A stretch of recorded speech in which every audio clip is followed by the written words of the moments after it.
নবীজি দাওয়াত দিচ্ছেন, বাদার ছোট ছোট পাহাড়গুলো দিন দিন বড় হয়ে যাচ্ছে। আল্লাহর নবী দাওয়াত দিলেন। নবী জানে দুশমন আবু জেহেল। আল্লাহর নবীর সামনে হাতের মধ্যে 6টা পাথর সামনে নিয়ে বলছে, ভাতিজা বলতে যদি পারো হাতের মধ্যে কয়টা পাথর আছে, আমি কথা দিলাম কালেমা পড়ে মুসলমান হব।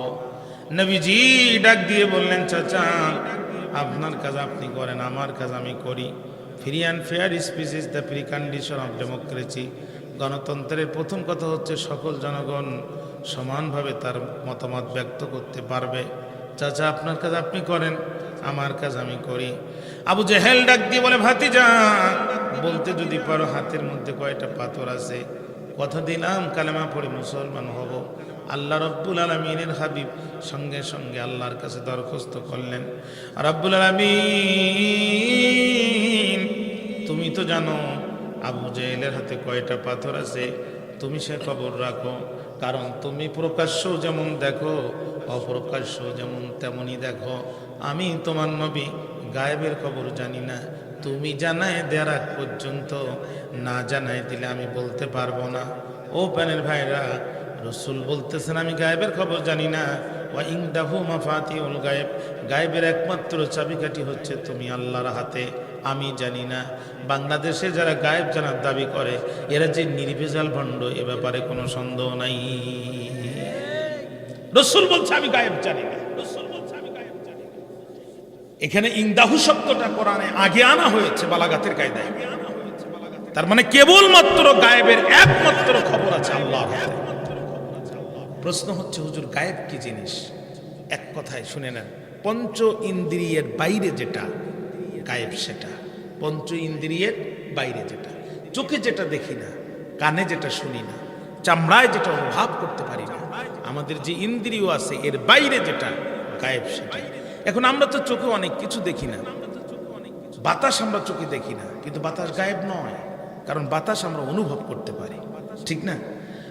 বিজ্ঞানীরা হ্যাবেল টেলিস্কোপ দিয়ে গ্যালাক্সি আবিষ্কার করেছে, ব্ল্যাক হোল আবিষ্কার করেছে। যে ব্ল্যাক হোলের ভিতরে বিজ্ঞানীরা বলছে আমাদের যে সূর্য আমরা দেখতে পাই এরকম 21,000 সূর্য অনায়াসে ঢুকতে পারে, অনায়াসে বাইর হতে পারে। সুবহানাল্লাহ বলতে মন চায় না, কিন্তু এই ব্ল্যাক হোল এই গ্যালাক্সি আজকে আর গায়েব নয়, কারণ এগুলো বিজ্ঞানীদের চোখে ধরা পড়েছে। কিন্তু আপনার আমার আমবাগানে বাসবাগানে বাড়ির সামনে আমার আপনার আব্বা আমার আপনার আম্মা ঘুমিয়ে আছে, ওই কবরের পাশ দিয়ে আমরা প্রত্যেক দিন 5 বার 10 বার যাই, একটিবারও চোখে দেখি না, কানে শুনি না কবরের মধ্যে তারা কোন অবস্থায় আছে, এইটাই গায়েব। এই খবর শুধু কে রাখেন? যদি বলেন ঈমান ছাড়া আকীদার বিষয়, এটা অত্যন্ত জটিল বিষয়, আকীদার বিষয়। আল্লাহ ছাড়া কেউ গায়েবের খবর জানেন না। নবীরা ততটুকুই জানেন, আল্লাহ তাদেরকে যতটুকু জানিয়ে দিয়েছেন। স্বামী স্ত্রী 2 জন ঘুমায় আছে, হঠাৎ করে চিল্লা উঠছে, বউ কে চিল্লাও কে? খারাম শরীফ কানায় খাবার এরিয়ার ভিতরে কুকুর ঢুকার চেষ্টা করছে, আমি বাংলাদেশ থেকে রুয়ানি ফয়েজে তাড়াচ্ছি। হ্যাঁ, বউ কয় এত বড় পিসাব কবে হইলে? সেদিন যে ওদের বাড়ির কলা চুরি করিলে। বক্তা বলেন, চেয়ারম্যান বলেন, সভাপতি বলেন, পৃথিবীর আমরা সবাই রাসূলুল্লাহ বাদে বউয়ের কাছে ধরা। কথা বল না কেন? কারণ বউ আমার গোপনটাও জানে, আমার প্রকাশ্যটাও জানে। ওয়াজ নসিহত তো আপনাদের সামনে করি ভালো, ফজরের নামাজে আগে বউ যে কি পরিমাণ ডাকাডাকি করে এটা তো সে ভালো জানে। এদের বউয়ের কাছে পীর হওয়া অত সহজ না। বহু নেতা আছে জীবনে বহুতবার এমপি হয়েছে, একবারও বউয়ের ভোট পায়নি। কথা বল না কেন? বউ জানে ও মাল কি। প্রফেসর মুর বলছেন, no man in this world, এই পৃথিবীতে কোনো মানুষ নাই উইদাউট প্রফেট মুহাম্মদ সাল্লাল্লাহু আলাইহি সাল্লাম ছাড়া, যে ছিল সমাজের হিরো, যুদ্ধের ময়দানে হিরো, বউয়ের কাছেও হিরো। জোরে কর না সুবহানাল্লাহ। সমাজের নেতা, যুদ্ধের ময়দানের নেতা, রাষ্ট্রের নেতা, বউয়ের কাছেও নেতা। এত সহজ বউয়ের কাছে নেতা হওয়া? চাচাকে জিজ্ঞাসা করেন, চাচা চাচি আমাকে সালাম দেন, কও কি বাবু, আমি একটা বীর মুক্তিযোদ্ধা মানুষ, সালাম দিলে আমার ইজ্জত থাকে। আর আম্মা আয়েশা কি বলছেন, জীবনে বহুবার চেষ্টা করেছি, যতবার চেষ্টা করেছি ততবার ব্যর্থ হয়েছি, একবার রাসূলুল্লাহকে আগে সালাম দিতে পারিনি। সুবহানাল্লাহ বলতে মন চায় না? আহা, বউ চিন্তা করছে তুমি যে কত বড় আল্লাহর ওলি তা তো পরীক্ষা না করি পারা যাবে না। বউ ভাতের তলে সকালবেলা নাস্তার সময় ডিম ভেজে ভাতের তলে ঢেকে উপরে ভাত দিয়ে সাজায় আল্লাহর ওলির সামনে দিছে। আধা ঘন্টা হয়ে গেছে, আল্লাহর ওলি চুপ করে বসে আছে, তরকারির খবর নেই। শেষ পর্যন্ত অলি মানুষ তো, আর তারপরে তো নতুন অলি হয়েছে, বুঝলেন না, গরমই তো আলাদা। শেষ পর্যন্ত উনি রাগ করে বলতেছে, বিবি আল্লাহর ওলির সাথে এত বড় বেয়াদবি, ভাত দিলি আধা ঘন্টা তরকারি দিলি না। বউ বলছে, এই তুমি পীর, এই তোমার কেরামতি, বাড়িতে বসে লক্ষ কিলোমিটার দূরে খানায় খাবার খবর পাও, তোমার ভাতের তলে ডিম থাকে তার খবর পাও না, ভণ্ডামি করার জায়গা পাও না। কথা বলুন না কেন? আল্লাহ রসুল বলতেছে, আল্লাহ আমি গায়েব জানি না, তুমি জানায় দাও যারা গায়েব যারা দাবি করেন ভণ্ড ভণ্ড ভণ্ড, এই ব্যাপারে কোনো পার্থক্য নাই।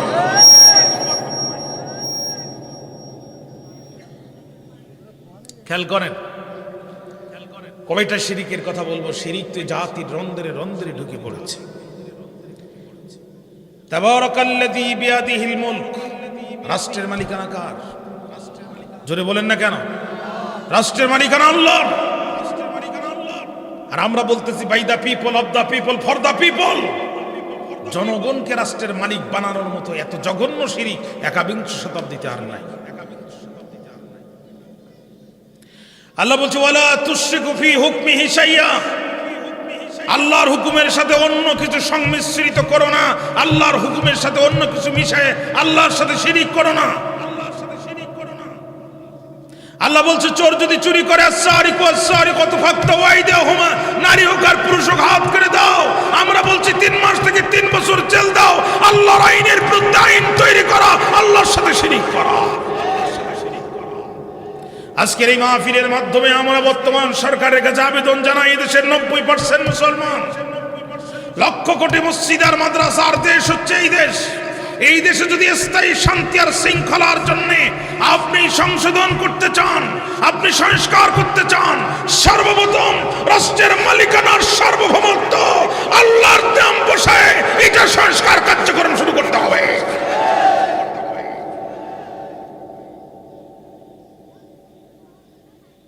সর্বপ্রথম সার্বভৌমত্বের মালিকানার জায়গায় আল্লাহকে বসাতে হবে। কতটা শিরিকের কথা বলবো প্রিয় ভাইরা। শিরিকে জাতির রন্ধ্রে রন্ধ্রে ঢুকে পড়েছে, শিরিকে জাতির পশমে পশমে ঢুকে পড়েছে। যারা প্রকৃত আলেম হবে তাদের বক্তৃতার সমাজে শিরিক তৈরি হবে না, বরং শিরিকের আঁকড়ায় আগুন জ্বলবে। পার্লামেন্টে দাঁড়াই গেলেন আল্লামা দেলাওয়ার হোসেন সাঈদী, 3 জন এমপি নিয়ে। তিনি সাতক্ষীরার কাজী শামসুর রহমান, নীলফামারীর মিজানুর হোসেন সাঈদী কোরআনের আয়াত টানলেন, হাদিস টানলেন, কোরআনের আয়াত টানলেন, হাদিস টানলেন, কোরআনের আয়াত টানলেন, হাদিস টানলেন, বক্তৃতা করলেন। স্পিকার ছিলেন সিলেটের হুমায়ুন রশিদ চৌধুরী, তার মাথা ঘুরে গেল। সে মুহূর্তের ভিতরে বিষয়টা ভোটে দিয়ে দিল, পাশ হয়ে গেল, পার্লামেন্টের শিরিক করা বন্ধ হয়ে গেল, ভেঙে ফেলা হলো দিয়া।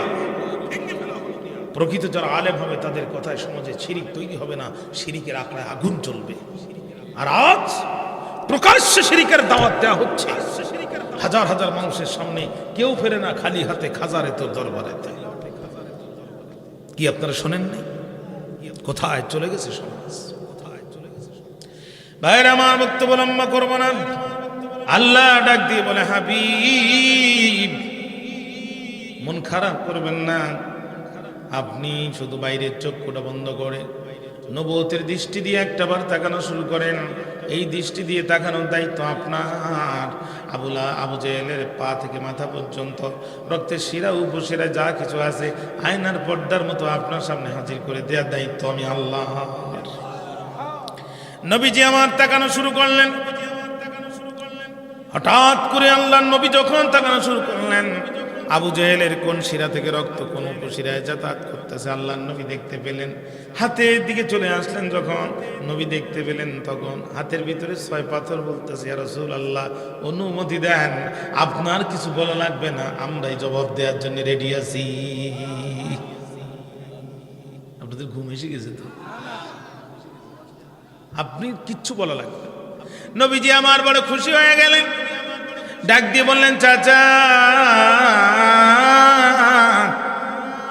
আমি বলবো নাকি আপনার হাতের মধ্যে পাথর বলবে? আবু জেহেল ডাক দিয়ে বলে ভাতিজা তুমি বলো। নবী ডাক দিয়ে বলে চাচা হাতের মধ্যে পাথর আছে 6টা। যেই না বলছে হাতের মধ্যে পাথর আছে 6টা, আবু জেহেলের হাতের ভিতর থেকে আওয়াজ বাইর হচ্ছে লা ইলাহা ইল্লাল্লাহু মুহাম্মাদুর রাসূলুল্লাহ। আবু জেহেল 6 পাথর মাটির মধ্যে ফেলে দিয়ে বলছে ভাতিজা এই বিষয়টা নিশ্চিত হওয়ার জন্য আমি এসেছিলাম। এতদিন মনে করেছিলাম তুমি সাধারণ জাদুকর, আজ আমি বুঝে গেছি তুমি 100% জাদুকর, তুমি ইন্টারন্যাশনাল জাদুকর, এটা আজ আমি বুঝে ফেলেছি। কিন্তু না না, বড় মাথার বদমাইশ ছিল। বাড়িতে যে উতবা বিন রাবিয়া সম্পর্কে নবীর চাচা কুরাইশদের অত্যন্ত বড় নেতা ছিল, বর্ষিয়ান নেতা। উতবা বিন রাবিয়াকে যে সিরাতে ইবনে হিশামে স্টাডি করবেন পেয়ে যাবেন। উতবা বিন রাবিয়াকে বলছে ভাই জানগো তাড়াতাড়ি ঠেকাও, বাপদাদার ধর্ম কিন্তু থাকলো না, মানিজ্য থাকবে না, সব নষ্ট হয়ে যাবে। মোহাম্মদের কাছে যাও, গাড়ি লাগলে গাড়ি দাও, বাড়ি লাগলে বাড়ি দাও, নারী লাগলে নারী দাও, যা চাবে তাই দাও, শুধু কালেমা দাওয়াতটা ঠেকাও, তা না হলে কিন্তু কিছুই থাকবে না। উতবা বিন রাবিয়া চলে আসলো নবীর সাথে, এসে হাঁটুতে হাঁটু লাগায়া উতবা বিন রাবিয়া বসে আছে, হাঁটুতে হাঁটু লাগায়া। হাদিসে জিবরিল আমরা পড়েছি মিসকাত শরীফের রিওয়ায়াত আমার, ঠিক ওইভাবে চলে আসলো উতবা বিন রাবিয়া নবীজির হাঁটুর সাথে হাঁটু লাগাইয়া মাথাটা নিচু করে নামাজের মতো করে বসে বলছে ভাতিজা বউটা তোমার বয়স একটু বেশি, যদি চাও এই মক্কার যে নারী পছন্দ করবে, পছন্দ তোমার মাগার রিক্স আমার, পছন্দ তোমার রিক্স আমার, যাকে চাইবে আমি দায়িত্ব নিয়ে দিয়ে দিই। নই বলেন চাচা তারপর? ভাতিজা অল্প বয়সে বাবা তোমার মারা গেল, টাকা পয়সা ঠিক মতো রেখে যায় নাই, বিষয়টা বুঝি, আমি দায়িত্ব নিয়ে বলছি তুমি যদি রাজি হয়ে যাও কাল সকালের মর্নিং থেকে কাজ শুরু করো, মক্কার সমস্ত মানুষের টাকা পয়সা এক জায়গায় করো, অর্ধেক আমরা ভাগ করে নেব, অর্ধেক তোমার একাই দেব। কথা কি বুঝছেন? সূর্য উঠতে দেরি হবে, তুমি কোটিপতি শিল্পপতি হতে মধ্যে দেরি হবে না ভাতিজা। নবী বলেন চাচা আর কি, there is no central government in Mecca city, এখন মক্কা শহরে কোনো কেন্দ্রীয় সরকার নাই, তুমি টাকাও পাবা, সুন্দরী নারীও পাবা, আমরা সবাই মিলে এক জায়গায় হয়ে শুধু তোমার মক্কার সরকারে কেন্দ্রীয় প্রধানমন্ত্রী বানায় দিব। নবী বলেন চাচা বিনিময়ে কি করতে হবে? কই শুধু কালেমার দাওয়াতটা একটু ছেড়ে দিবা, আর সব ঠিক আছে। নবী বলে চাচা ওই যে চন্দ্র সূর্য দেখা যায়, ডান হাতে যদি চাঁদ দেন আর বাম হাতে যদি সূর্য দেন, জীবন যাবে কিন্তু আল্লাহর তাওহীদের আওয়াজ বন্ধ হবে না। এই বাস্তবায়ন, এই কথাটাই আমাদের আমল করতে হবে সামনে। মনোযোগ দেন, রক্তের পর রক্ত দিয়েছে, দুর্নীতির পর দুর্নীতি দিয়েছে, কিছুই করতে পারেন নাই। পরকাল বিশ্বাস করে আমাদেরকে সামনে ইমামতিতে দিয়েছেন। ইমাম মানে নেতা, ইমাম মানে কি? কথা বলতেছেন আমি শেষ করে দেই। ইমাম মানে কি? নেতা বানাই দিয়েছেন আমাদের সামনে। বাথরুম করে ছোটটাও করলাম বড়টাও করলাম, পানি নিলাম না, সাদা জুব্বা মাথায় পাগড়ি পরি মসজিদে ঢুকলাম, আমাকে জিজ্ঞাসা করবেন যে হুজুর উজু করেছেন কিনা? কথা কন না কেন? তার মানে কি আপনি আমাকে বিশ্বাস করে নামাজ পড়াতে দিয়েছেন? কোরআন হাতে নিয়ে বলছে রাষ্ট্রের ইমামতিটা একটাবার আমাদের কাছে দেন, কপাল খুলে যাবে, দুর্নীতি থাকবে না, টেন্ডারবাজি থাকবে না, সন্ত্রাস থাকবে না, তেরানের চাউল নেওয়ার জন্য ইউনিয়ন পরিষদের সামনে যাওয়া লাগবে না, খলিফা ওমরের মতো আমরাই আপনার তেরানের চাউল নিয়ে আপনার ঘরের দরজায় পৌঁছায় দেব।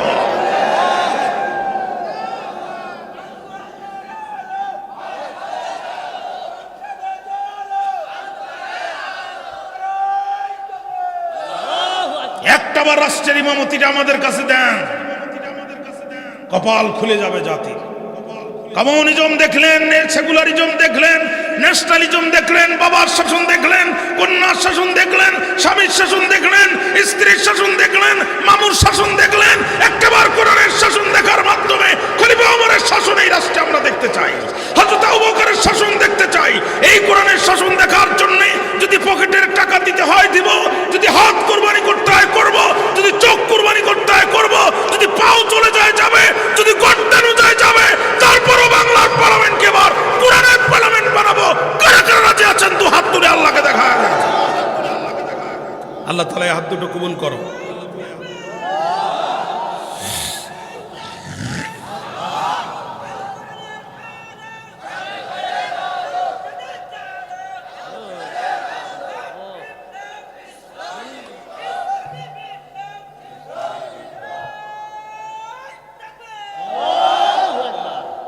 ভাইরা আমার, নবী বলছেন চাঁদ যদি এক হাতে দেন, সূর্য যদি এক হাতে দেন, লা ইলাহা ইল্লাল্লাহ মুহাম্মাদুর রাসূলুল্লাহ, এই আন্দোলন থেকে আমরা এক চুল পরিমাণ সরব না। কথা কি বুঝতে পেরেছেন? কথা বুঝতে পেরেছেন? কোনো কথা নয়, কোনো কথা নয়। টাকার কাছে নত হব না, ক্ষমতার কাছে নত হব না, পেশি শক্তির কাছে নত হব না।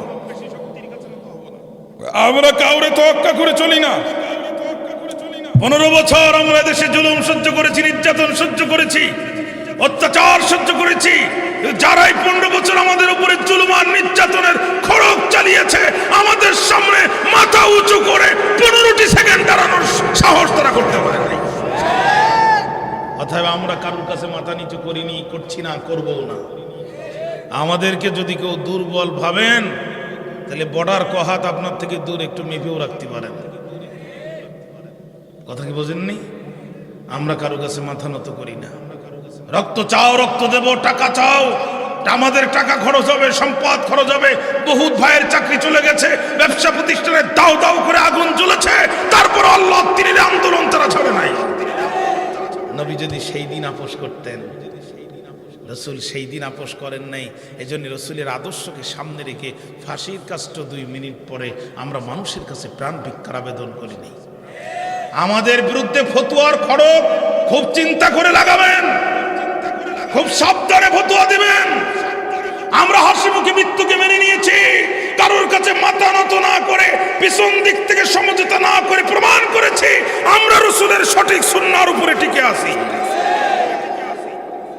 খবরদার, এখন সময় হচ্ছে আলেমদের ঐক্যবদ্ধ হতে হবে। কোনো কথা না, ঐক্য বিনষ্টকারী কোন বক্তাকে যখনই বক্তব্য দিবেন, খাট ধরে স্টেজ থেকে নামাই দিবেন। এখন সময় আলেমদের এক হওয়ার, সব মত, সব পথ, সব পীর সাহেবদের কাছে এক হতে হবে বাংলার জমিনের স্বাধীনতার সার্বভৌমত্বকে অক্ষুণ্ণ রাখার জন্য। কথা কি বুঝতে পেরেছেন? বহুত খেলা চলতেছে এখন, বহুত খেলা। আপনি আপনার ওজন জানেন না, কিন্তু আপনার ওজন তারা ঠিক মতো জানে। এই জন্য বহুত খেলা। ডাল রান্না করলাম আমরা, আজ আমাদের পেটে ডাল নেই। যত রক্ত দিল এদেশের টুপিওয়ালা দাড়িওয়ালারা, আর আমাদের উপরে মাথায় কাঁঠাল লেগে কোষ তুলে খায় তারা। ঠিক না? খুব সাবধান ভাইরা আমার। আল্লাহর নবী ডাক দিয়ে বললেন, চাচা,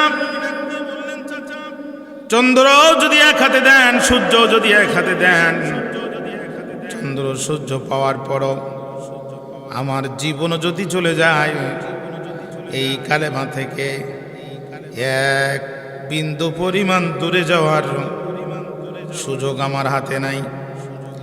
ভাইরা আমার, নবীজি চুপ করে থাকলেন, কিন্তু আল্লাহ রব্বুল আলামিন জিবরিল আমিন পাঠাই দিলেন। আয়াতে কারিমা নাজিল হয়ে গেল, ওয়াকালাল্লাযীনা কাফারু রব্বানা আরিনাল্লাযীনা আদাল্লানা মিনাল জিন্নি ওয়াল ইনস নাজআলহুমা তাহতা আকদামিনা লিয়াকুনা মিনাল আসফালিন। আয়াতে কারিমা নাজিল হয়ে গেল, কিয়ামতের দিন মানুষ যখন জাহান্নামী হয়ে যাবে, আল্লাহ বলেন, ওয়াকালাল্লাযীনা কাফারু, দুনিয়াতে যারা আল্লাহকে অস্বীকার করে জাহান্নামী হয়েছে, তারা সেই দিন বলবে, রব্বানা, আয় আমার প্রতিপালক, আরিনাল্লাযীনা আদাল্লানা, জাহান্নামী তো হয়ে গেছি, আফসোস নাই। রব্বুল আলামিন ওই মানুষগুলোকে শুধু একটু দেখতে চাই। আল্লাহ বলবে, কারা? দুনিয়াতে আমাদেরকে সমাজতন্ত্রের পথে পরিচালিত করেছিল যারা, মানব রচিত মতবাদের পক্ষে পরিচালিত করেছিল, যারা লম্বা লম্বা বক্তব্য দিয়ে ইসলামের কোরআনের আন্দোলন থেকে আমাদেরকে যারা দূরে সরাইছিল, রব্বুল আলামিন ওই লোকগুলোরে শুধু একটু সামনে এনে দাও। জাহান্নামী হয়ে গেছে, আফসোস নাই। আত্মাহাতা আকদামিনা, পায়ে আকদামিনা, আমাদের পায়ের নিচে ওদেরকে একটু ফেলতে চাই, একটা লাথি মুখের পরে দিয়া আমরা জাহান্নামে যেতে চাই, আফসোস নাই। আল্লাহ রব্বুল আলামিন সেই দিন বলবেন, এতটুকু পারবো না তারা, আমি তোমাদের রব হলাম কেন? আমার ভাইরা, ওই দিন কাফেরদের নেতাদেরকে সামনে নিয়ে আসা হবে। কর্মীরা তখন ডাক দিয়ে বলবে, নেতাজি, ও নেতাজি, দুনিয়াতে বলেছ যাহা, আমরা করেছি তাহা। তোমাদের কথা মতো মসজিদের মেম্বার থেকে ইমাম সাহেবকে তুলে নিয়ে ক্রস ফায়ার দিয়ে পঙ্গু করে দিয়েছি। ঘুমন্ত সন্তান পিতাকে কোলে নিয়ে ঘুমাচ্ছে, সেই সন্তানকে তুলে নিয়ে আলেম বানানোর নিরপরাধ, কোনো অপরাধ নাই, ক্রস ফায়ারের নাটক সাজাই হত্যা করে দিয়েছি। হাজার হাজার আলেমের ওস্তাদের বাড়ি বুলডোজার দিয়ে ভেঙে দিয়েছি। নেতাজি, যা বলেছ সব করেছি, এখন তো আমরা বিপদে পড়ে গেছি, এখন বাঁচাও। নেতাজিরা সেই দিন বলবে, আজাজিনা আমসাবারনা মালানা মিন মাহিজ, ব্যতিব্যস্ত হওয়া, ধৈর্য ধারণ করো, আজ আর আমাদের কিছু করার নাই। আজ ধৈর্য ধারণ করো আর ব্যতিব্যস্ত হও, উভয়টাও সমান, আজ আর করার মতো কিছু নাই। দুনিয়াতে আমাদের কথা শুনেছিলে, তোমাদের সন্তানদের চাকরি দিয়েছি, কেয়ারের রাস্তার কাজ তোমাদেরকে পাইয়ে দিয়েছিলাম। দুনিয়ার হিসাব দুনিয়ার শেষ, এখন আমাদের হাতেও কিছু নাই। সুতরাং লিল্লাহি ওয়াহিদিল কাহার, আজকে ক্ষমতা একমাত্র আল্লাহর, আজকে আমাদের হাতে আর করার কিচ্ছু নাই। আয়াতে কারিমা যখন নবী সুন্দর করে তেলাওয়াত করে শোনায় দিলেন, উতবা বিন রাবিয়া চলে আসলো। আবু জেহেলকে ডাক দিয়ে বলে, আবু জেহেল, টাকা দিয়ে, পয়সা দিয়ে, নারী দিয়ে পৃথিবী কিনতে পারবা, মুহাম্মদকে কিনতে পারবা না। আল্লাহু আকবার বললেন না? আল্লাহ, এই ঈমান তুমি আমাদের কলবে দয়া করে ভিক্ষা দাও। আর জোরে কোন আমিন। ভাইরা আমার, আবু জেহেল তখন সিদ্ধান্ত নিল, সোজা আঙ্গুলে যদি ঘি না হটে আঙ্গুল বাঁকা করা লাগবে। একান্ত আপনজনেরা আমার, আবু জেহেল তখন সিদ্ধান্ত নিল। সিদ্ধান্ত নেওয়ার পরে আবু লাহাব তখন আল্লাহ রসুলকে হত্যা করার জন্য পুরস্কার ঘোষণা করলো। 3 জন কর্মচারী, কোনো কোনো বর্ণনায় 5 জনকে পুরস্কৃত করে আবু লাহাব নবীকে হত্যা করার জন্য পাঠালো। এই খবর নবীজির চাচা হযরতে আব্বাস রাদিয়াল্লাহু তাআলা আনহু, তখনও পর্যন্ত তিনি কাফির, তখনও পর্যন্ত তিনি কালেমা পড়েন নাই। আব্বাস রাদিয়াল্লাহু তাআলা শুনতে পেলেন আমার ভাতিজা মুহাম্মদকে হত্যা করার জন্যে আবু জেহেল সন্ত্রাসী বাহিনী পাঠিয়েছে। আব্বাস কাল বিলম্ব করলেন না, রাসূল সাল্লাল্লাহু আলাইহি সাল্লামের চাচা হযরতে আব্বাস বাড়িতে চলে গেলেন। বাড়িতে যেয়ে তার স্ত্রীকে ডাক দিয়ে বলছে, কলিজারে আমার, জলদি করে আমার তরবারিটা দাও। ভাইরা আমার, রাসূল সাল্লাল্লাহু আলাইহি সাল্লামের চাচি আম্মা তখন ঝাড়ু দিচ্ছিলেন অথবা ঘর মুছতেছিলেন, 2টা বর্ণনা পাওয়া যায়। হযরতে আব্বাস যে বললেন, আমার তরবারিটা দাও। হযরতে আব্বাস তরবারি নেওয়ার সময় স্ত্রী জিজ্ঞাসা করতেছে, প্রাণের স্বামী, এই গভীর রাত্রি তরবারি নিয়ে কোথায় যাবেন? আব্বাস ডাক দিয়ে বলে, বিবি, শুনেছি আবু জেহেল আমার ভাতিজাকে দুনিয়ার জমিন থেকে বিদায় করে দেবে। রে বিবি, দুনিয়ার জমিন থেকে যদি বিদায় করে দেয়, আমি চাচার বেঁচে থেকে লাভ কি? আমি তার উপরে ঈমান আনি নাই, কিন্তু আমি তো আমার ভাতিজার বাবাও নাই, দাদাও নাই, আমি কেমনে ঘরের মধ্যে শুয়ে থাকবো? তরবারির পিছন দিকে হাত দিলেন হযরতে আব্বাস। মক্কা রাস্তা দিয়ে আসতেছেন আর এইভাবে তরবারি ঘোরাচ্ছে আর বলছে, আয় আয় রে মক্কার আবু জেহেলের সন্ত্রাসীরা, কারা মারবি আমার ভাতিজারে, কারা মারবি রে, আয়। আমি চাচার জীবন থাকতে মুহাম্মদের একটা পশমের গায়ে তোদের আঘাত দিতে দিব না, আয় রে। এই বলে তরবারির পিছন দিয়ে হাত দিয়ে ঘুরায় হযরতে আব্বাস নবীর ঘরের সামনে গেল।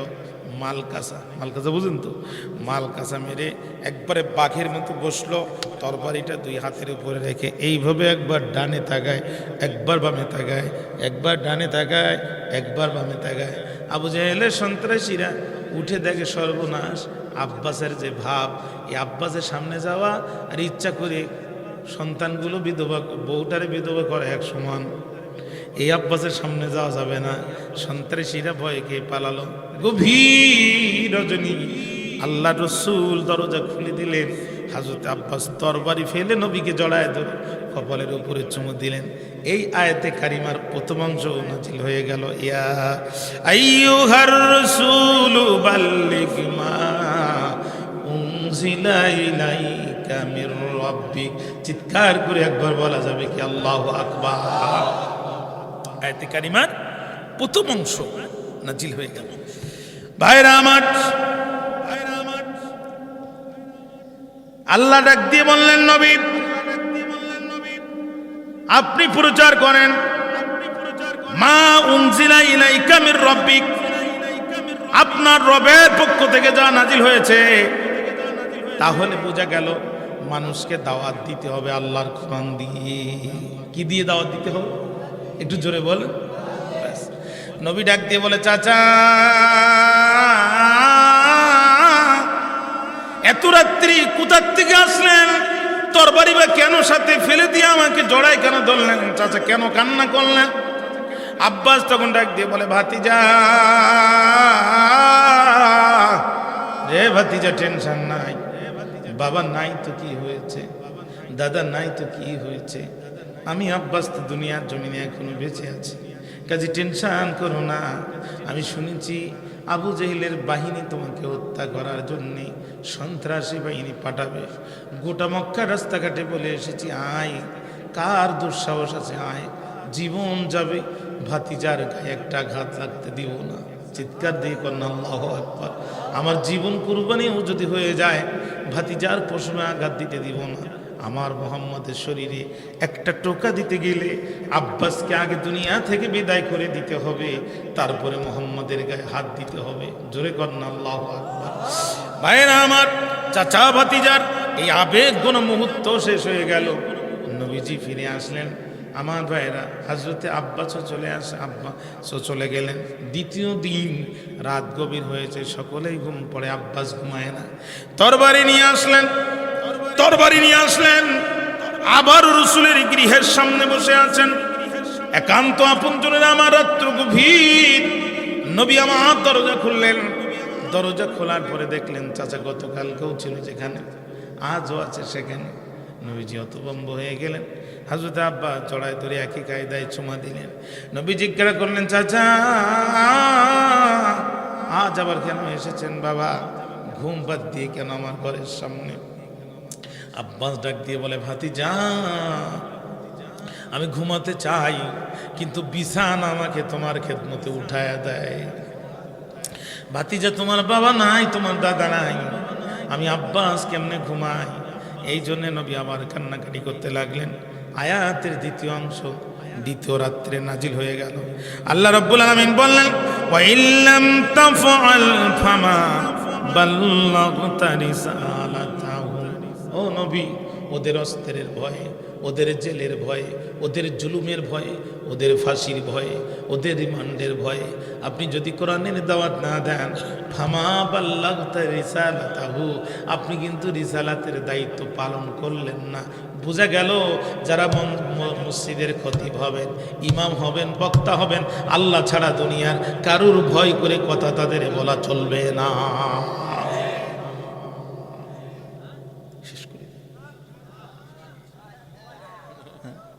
আমরা কি বলবো, ওরাই বলবে, আমরা কিছু বলবো না। আপনাদের কষ্ট হচ্ছে, আমি শেষ করি।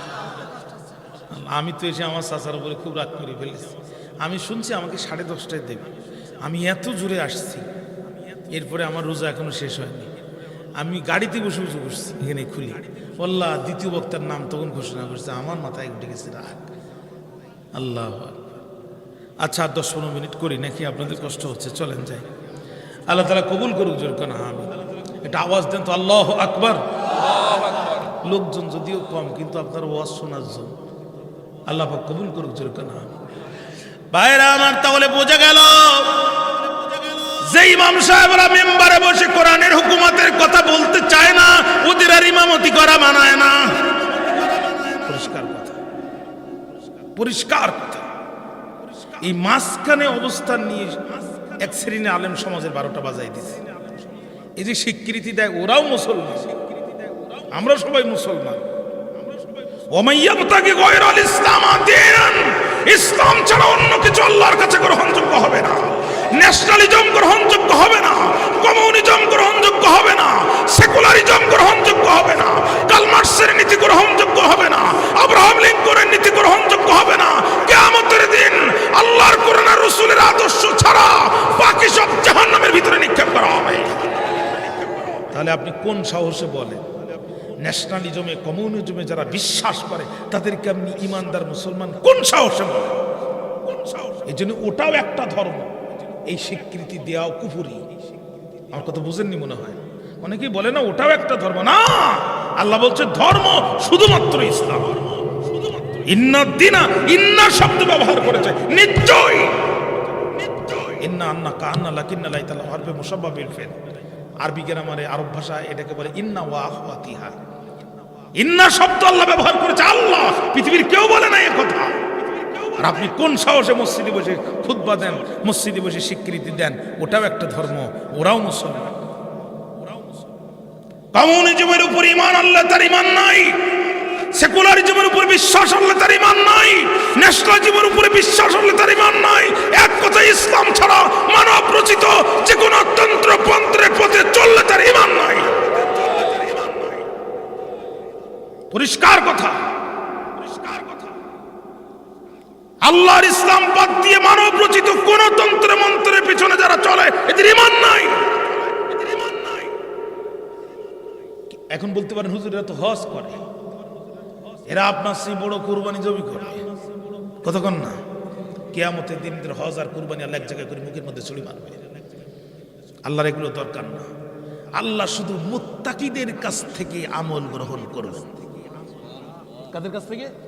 শুধু মুত্তাকিদের আমল আল্লাহ গ্রহণ করবেন। ন্যাশনালিজমের উপরে যারা বিশ্বাস করে, কমিউনিজমের উপরে যারা বিশ্বাস করে, সেকুলারিজমের উপরে যারা বিশ্বাস করে, এদের কোনো আমল আল্লাহ তাআলা কিয়ামতের দিন গ্রহণ করবে না। পরিষ্কার কথা। এই কথাটা বলার কারণে হয়তো কিয়ামতের দিন আমার নাজাত হতে পারে। পরিষ্কার করে এই কথাটা বলার কারণে হয়তো আল্লাহ আমার নাজাতের ব্যবস্থা করে দিতে পারে। আমার এই কথায় আমার জীবন চলে যেতে পারে। অনেকেই আমার উপরে খুশি, যারা বুঝে ফেলেছে তারা বুঝছে আমি কোথায় হাত দিয়েছি, যারা বুঝেছে তারা বুঝতে পেরেছে আমি কোথায় হাত দিয়েছি। পরিষ্কার কথা, ইসলাম ছাড়া অন্য কোন জীবন ব্যবস্থার উপরে যারা বিশ্বাস করে এদের কোন আমল আল্লাহ গ্রহণ করবে না। সব আমল এক জায়গায় করে মুখের মধ্যে ছুরি মারবে। সুতরাং দুনিয়াকে আখিরাতের কাছে বিক্রি করে দেবেন না, দুনিয়ার কুকুর হবেন না। জিন্দিগি খুব ছোট। বাজারে পোকা বেগুন দিলে পুনরায় ফিরে যে ওর কাছ থেকে টাকা নিতে পারবেন, বেগুন পরিবর্তন করে নিতে পারবেন। ভুল আমল নিয়ে কবরে গেলে কিন্তু ফিরে এসে হুজুরকে ধরার কোনো সুযোগ নেই। একটু যাচাই বাছাই করে নিয়ে, একটু যাচাই বাছাই করে নিয়ে। খুব সাবধান বাবা, খুব সাবধান, খুব সাবধান। এই কোরআনের দাওয়াত দিতে যে নবী অসংখ্যবার মৃত্যুর মুখোমুখি হয়েছে। এই কোরআনের দাওয়াত দিতে যে উহুদের ময়দান নবীকে উল্টা করে ফেলে দিছে, হেলমেট ভেঙে মাথার ভিতরে ঢুকে গেছে। এই কোরআনের দাওয়াত দেওয়ার কারণে মাতৃভূমি ছেড়ে মদিনায় যেতে হয়েছে। আপনি কোন সাহসে বলেন ওরাও মুসলমান? কোন সাহসে বলেন? কোরআনের একটি হরফ যে অস্বীকার করবে সে আর ইমানদার থাকতে পারে? তা যে বলে যে আমরা শরিয়া আইন বিশ্বাস করি না, ওরে মুসলমান বানানোর জন্য কোন আলেম আছে এই পৃথিবীতে? শুয়োরের গোস্ত খাওয়া হারাম না হালাল? আরে কথা বলেন না, আমি শেষ করে দিই। হারাম না হালাল? বাইতুল মুকাররমের ইমাম যদি গোসল করায়, ফিলিস্তিনের ইমাম যদি সাবান মাখায়, কাবার ইমাম যদি জবি করে, মদিনার ইমাম গোস্ত ভাগ করে, হালাল হবে? আল্লাহ যেটা হালাল হারাম করেছেন এটা হালাল করার সাধ্য পৃথিবীর কার আছে? কারণ নাই। সেই আল্লাহ বলছে ইসলাম, ইসলামই আল্লাহর নিকটে একমাত্র গ্রহণযোগ্য জীবন ব্যবস্থা, একমাত্র মনোনীত জীবন ব্যবস্থা। আপনি মিয়া ন্যাশনালিজম, কমিউনিজম, সেকুলারিজম বিশ্বাস করেন আর 2 লাখ টাকার কোরবানি দিয়ে মুসলমান সাজেন। আপনিও মুসলমান, ওই হিসেবে আপনার চাইতে 1000 গুণ বেশি ভালো মুসলমান ছিল আবু জাহেল। খানায় কাবার সভাপতি ছিল সে, এত সহজ না। সেক্রেটারি, আমৃত্যু খানায় কাবার সেক্রেটারি। বদরের যুদ্ধের দিন খানায় কাবার গেলাপ ধরে বলছে আমি মোহাম্মদের বিরুদ্ধে যুদ্ধ করতে যাচ্ছি, কাবার মালিক তুমি আমাকে বিজয় দান করো। তোমার সেই কম ইমানদার ছিল না? কথা কি বুঝতে পেরেছেন ভাইরা? গভীর মনোযোগ দেন, গভীর মনোযোগ দেন। সময় এসেছে সঠিক সিদ্ধান্ত নেওয়ার। আমি আপনার বিরোধী নই, আমাকে ভুল বুঝবেন না। আমি আপনার বিরোধী নই, আমি আপনার দুঃখের সাথী, আমি আপনার মঙ্গলকামী, আমি আপনার বিরোধী নই। ভাইরা আমার, দ্বিতীয় দিন আল্লাহর নবী চলে গেলেন, কিন্তু 3 নাম্বার দিনে আবু নবীর চাচা আব্বাস যখন আসলেন, বিশ্ব নবী দরজা খুললেন। আজও চাচা সেখানে, নবীজি চাচাকে জড়াই ধরলেন, চাচাও জড়াই ধরল। কিন্তু আল্লাহ তাআলা আজকে আর পছন্দ করলেন না। আয়াতে কারিমার শেষ অংশ আমার আল্লাহ নাযিল করে দিলেন, আল্লাহু ইয়াসিমুকা মিনান নাস। ও নবী, আমি পৃথিবীতে কারোর প্রতি মুখাপেক্ষী করে আপনাকে সৃষ্টি করি নাই। নবী আমার, কোরআন আমার, জমিন আমার, আমার জমিনে আমার নবী আমার কোরআনের দাওয়াত দেবে। একজন কাফের আমার নবীর জীবনের নিরাপত্তা দিবে, এটা আমি আল্লাহ পছন্দ করব না। আপনার চাচা যেন আর কোনো দিন না আসে। নবী আপনার চাচাকে আসতে নিষেধ করেন। সাথে সাথে আপনাকে এটাও জানাই দিলাম, আল্লাহু লা ইয়াহদিল কওমাল কাফিরিন। আল্লাহ অস্বীকারীদের হেদায়েত করেন না। চিৎকার দিয়ে একবার বলা যাবে কি আল্লাহু আকবার। আপনার চাচা যেন আর কোনো দিন না আসে, কিন্তু রক্তের একটা টান আছে না নাই? নবী আমার দোয়া করে দিলেন, চাচা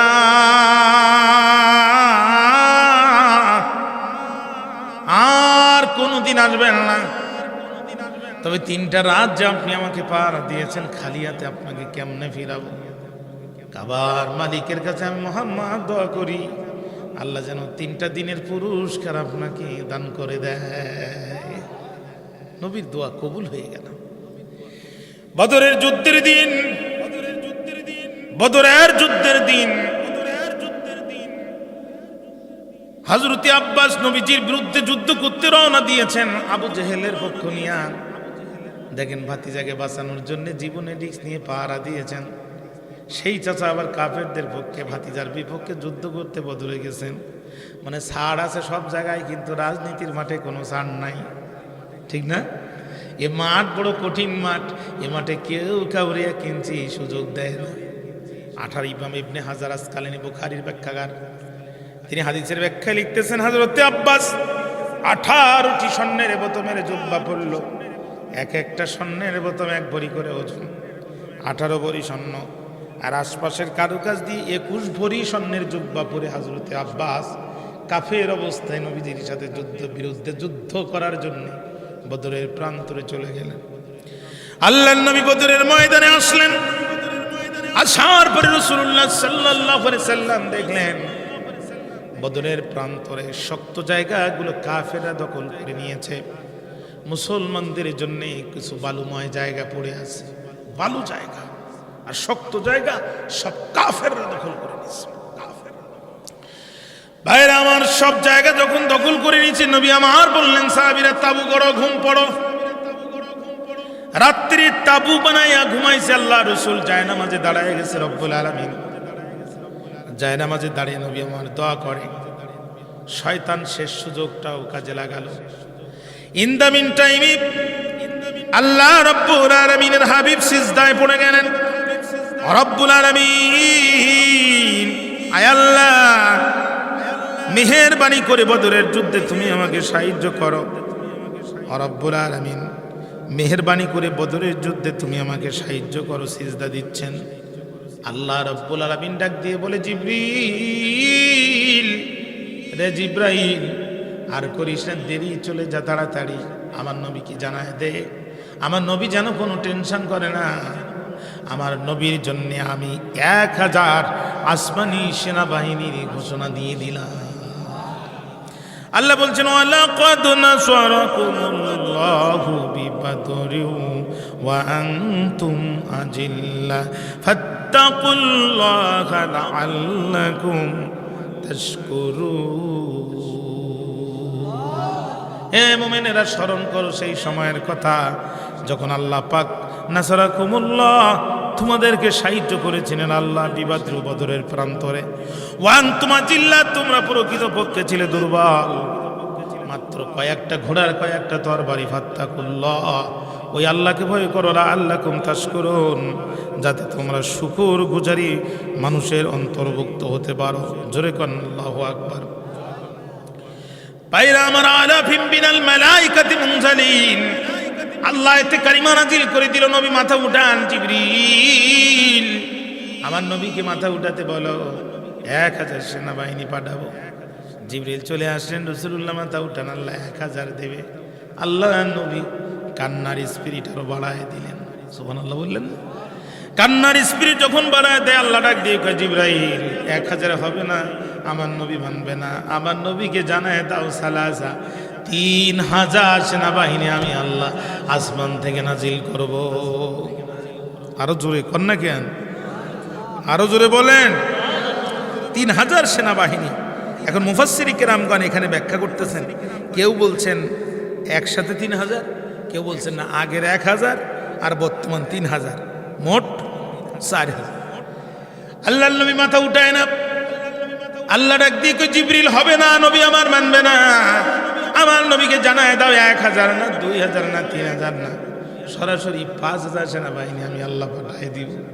নবীজি কান্নার স্পিরিট বাড়ায় দিলেন। হযরত আবু বকর হাতটা ধরে ফেললেন, ইয়া রাসূলুল্লাহ, আল্লাহ অসন্তুষ্ট হবে, আপনি আর কান্দেন না, আপনি ওঠেন। নবী একটু ধমক দিয়ে বলেন, আবু বকর রে, সাথী রে, আমি নবী, তুমি নবী না, আমি যা জানি তুমি তা জানো না। আমি 1000 চাই না, 3000 চাই না, 5000 চাই না, আমি চাই বদরের যুদ্ধের সেনাপতির দায়িত্ব আল্লাহ তার নিজের হাতে তুলে নি। আমি 1000 দিয়ে কি করবো, আমি 3000 দিয়ে কি করবো, আল্লাহ সেনাপতির দায়িত্বটা নিলেই তো আমি নিশ্চিত হয়ে যাই। জোরে কর না সুবহানাল্লাহ। আল্লাহ কয়, জিবরিল চলে আসো, আর লাগবে না, নবী আমার পাশ। সুবহানাল্লাহ। জিবরিল আসো। ভাইরা আমার, ইন দা মিন টাইমে দোয়া কবুল হয়ে গেল। এক খণ্ড হিমেল মেঘ আমার আল্লাহ আকাশে দাঁড় করায় বদরের প্রান্তরে ঝরঝর করে বৃষ্টির পানি বর্ষণ করে দিলেন। সাহাবায়ে কেরাম বলছে, বহু বৃষ্টির পানি গায়ে পড়েছে, কিন্তু বজরের বৃষ্টির পানি শরীরে পড়লে মনে পড়ে যায় এটা যেন বৃষ্টি ছিল না। এই বৃষ্টির মাধ্যমে আল্লাহ মুসলিম মুজাহিদদের শরীরের মধ্যে সরাসরি শক্তি পুশ করে দিয়েছে। আল্লাহ এই সাহিত্য তুমি বাংলাদেশে দাও, এদেশকে কোরআনের সমাজ বানায় দাও। ভাইরা আমার, বন্ধুরা আমার, এই বৃষ্টির বলে এক ঢিলে 2 পাখি মারা হয়ে গেল। যুবক সাহাবীরা গোসল করলো, পবিত্রতা অর্জন করলো, নামাজও তাদের কাজা হলো না, যুদ্ধও তাদের থেমে থাকলো না। 2 নাম্বার, বালু জায়গায় যখন পানি পড়ে তখন এটা শক্ত হয়, আর শক্ত জায়গায় বৃষ্টি হলে সেটা কাদা হয়, ঠিক না? কাফেরদের ঘোড়া যখন দৌড়াচ্ছে, স্লিপ খেয়ে বালুর কাছে আসার আগে স্লিপ খেয়ে পড়ে যাচ্ছে। অবলা জন্তুর ঘোড়া বলতে থাকে, ওরে দিনের মুজাহিদ রে, আমি আমার দায়িত্ব পালন করেছি, পিঠির উপরে থাকা কাফের বাচ্চাটাকে তোর সামনে ফেলে দিলাম, এখন আল্লাহু আকবার বলে তুমি একটা টান মেরে তোমার কাম সারা। অস্ত্র ভাঙা অস্ত্র দিয়া, বেকা অস্ত্র দিয়া মুসলমান আল্লাহু আকবার বলে টান মারতে দেরি হয়, কাফেরের কল্লা থেকে দেওয়া আলাদা হতে দেরি হয় না। একটা নয়, 2টা নয়, 70টা কল্লা যখন পড়ে গেল, কে যেন কালেমার পতাকা উঁচু করে ধরে বলছে, যুদ্ধ নয়, শান্তি চাই। মুসলমানরা বদরের যুদ্ধে নবীজি মুহাম্মদের নেতৃত্বে বিজয় অর্জন করেছে। ভাইরা আমার, খেয়াল করেন, হযরতে আব্বাস, ভুলে গেছেন আপনারা, 21 ভরি স্বর্ণের জুব্বা পরে যুদ্ধ করতে আসলেন। হযরতে আব্দুল্লাহ ইবনে মাসউদের কাছে তিনি ধরা খেয়ে গেলেন। ধরা খাওয়ার পরে আব্দুল্লাহ ইবনে মাসউদ বড় খুশি, আব্বাস রে, তোর এই স্বর্ণের মালিকানা আমি, প্রত্যেকটা 1 ভরি করে স্বর্ণ, কতদিন ধরে জুব্বাটা বানাইছো, দেখতে কেউ সুন্দর হয়েছে, মালগুলো এখন আমি পাবো। হযরত আব্বাস শুধু বলে, সর, তুই জানিস না আমার বাবার নাম মুত্তালিব, আমি মুত্তালিবের সন্তান, তোর মতো বিড়ালের বাচ্চা আমার মতো বাঘের বাচ্চাকে ধরতে পারে? না না, তুমি জানো না, এই গনিমতের মাল আমি তোমাকে ধরেছি, আমি পাবো।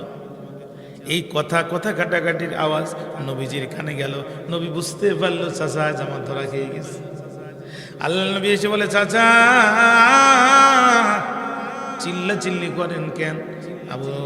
তখন আব্বাস বলে, ভাতিজা, এই যে দেখো তোমার দলের লোক আমার পাঞ্জাবির বোতাম খুলতে চায়, এই গনিমতের মাল বলে তার পাওনা হবে। আয়াতে কারিমা নাজিল হয়ে গেল ইয়াসআলুনাকা আনিল ফাল, জোরে করেন আল্লাহু আকবার। নবীজি ডাক দিয়ে বলে, চাচা ধরা খাইলেন কেমনে, কি বলতে চান? ওই বিড়ালের বাচ্চা কি বাঘের বাচ্চাকে ধরতে পারে? আমার বাবার নাম মুত্তালিব, আমি বীর মুত্তালিবের সন্তান, ও কেমনে আমার মতো বাঘের বাচ্চাকে ধরতে পারবে? আল্লাহর নবী বুঝতে পারলেন কেউ ঘটনার ভিতরে কিন্তু আছে। নবী বললেন, চাচা কাহিনী খুলে বলেন। ভাতিজা শোনো, যুদ্ধ চলছে, যুদ্ধের ময়দানে আমি আমার তরবারি নিয়ে তোমার বাহিনীর উপরে যখন ঝাঁপিয়ে পড়লাম, কে যেন আমার সামনে আসলো, ঢালটা আমার সামনে ধরলো। আমার একটি আঘাত তোমার কোনো বাহিনীর গায়ে লাগতে দিল না, একটি আঘাত। কতবার আমি তরবারি উঁচু করেছি, যতবার তরবারি উঁচু করেছি, লোকটা কিভাবে যেন ডানে বামে সামনে পিছনে ঘুরে ঘুরে আমার আঘাতগুলো ঠেকায় দেয়, একটি আঘাতও মুসলমানদের গায়ে লাগতে দিল না। চিন্তা করলাম আমার জীবন আজ শেষ হয়ে যাবে, আমার তরবারি আজ কাজ করে না। কিন্তু যখন তোমার দলের লোক, তোমার সাহাবারা আমি আব্বাসকে আঘাত করার জন্য আগায় আসে, লোকটা আবার তৎক্ষণিক তরবারিটা ঘুরায় নেয়, আমাকে আমার গায়ে একটি আঘাত লাগতে দেয় না।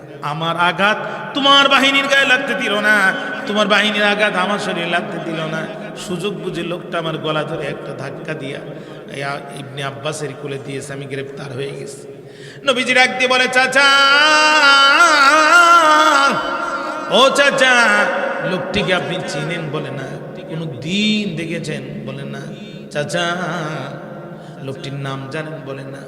মাঝে মাঝে লোকটি কি পরা ছিল, কয় সাদা জুব্বা, মাথায় সবুজ পাগড়ি। নবীজি বুঝতে পারে না কে হবে এই মানুষটি। তারপরে বলতে মাঝে মাঝে হাইজুম হাইজুম শব্দ করেছে। এই কথাটা যখন বলেছে, রাসূলুল্লাহ চোখ দিয়ে তসবির দানার মতো টপ টপ করে পানি পড়তেছে। আল্লাহু আকবার বলে। আব্বাস তখন বলছে, ভাতিজা,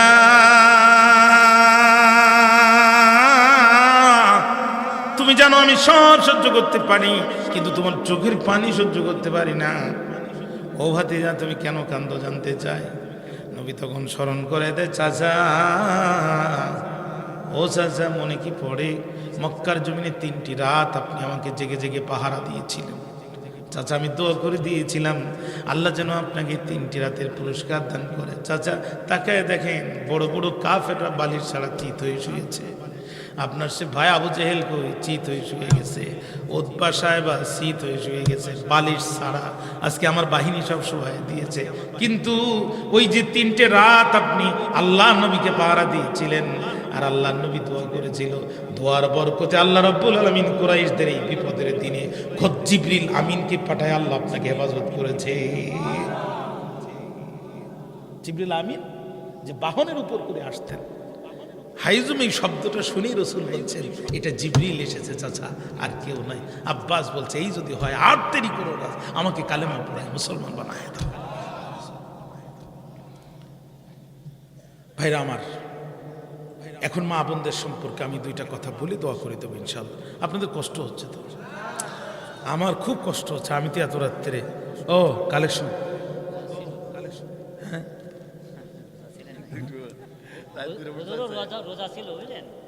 আর আর আর এটা আগানো সম্ভব হবে না।